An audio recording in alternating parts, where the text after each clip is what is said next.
What has anybody got in the face of death? What can we offer someone who is mourning? What can anyone offer us when our own death approaches? Well, these are questions to which all answers but one fail to satisfy.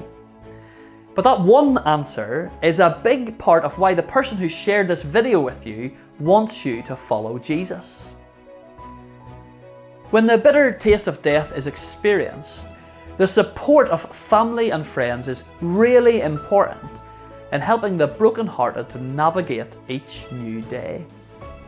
The love and care given in these close relationships is so important and must not be undervalued. But it just isn't enough. It is vital in helping someone cope and function in the shadow of death, but it does nothing about getting rid of that shadow. It can't. Likewise, the sympathy of those around is appreciated, and at its best, it stands as a reminder that if others under the same shadow are able to cope and to function, well then maybe I will be able to as well. Sympathy and support both offer a limited solution or a limited hope for the present. That is, they both help a person to live with the shadow of death looming over them.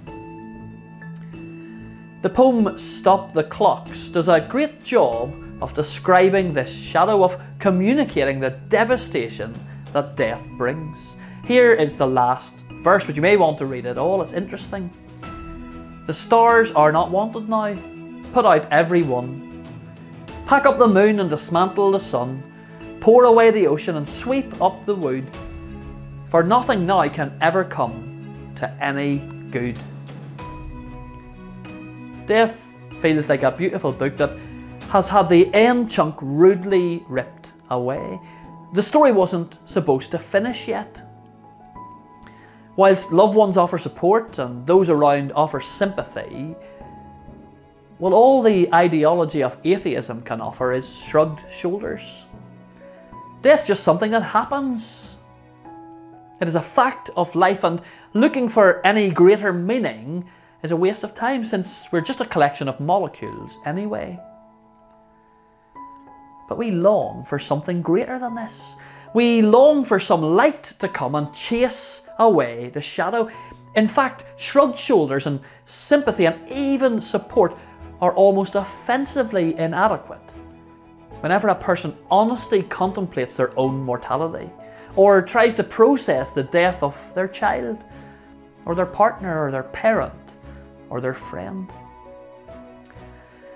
Whoever has shared this video with you wants you to follow Jesus, because these longings and feelings about death are right, and the shrugged shoulders of secular atheism is wrong. Jesus does offer you sympathy and support when someone you love dies, or when you're facing your own death. Jesus went to be with a family he loved when his friend, their brother, died. He stood at the tomb and he wept. But much, much better than that, Jesus offers everyone who would take it the solution to death. And he himself is that solution.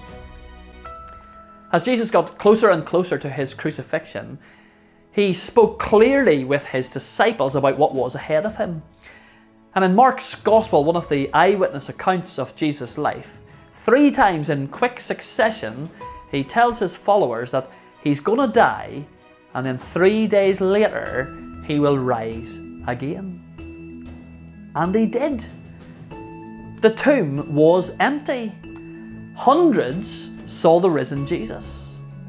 The frightened disciples were transformed into bold evangelists, prepared to go to their deaths for proclaiming the death and resurrection of Jesus.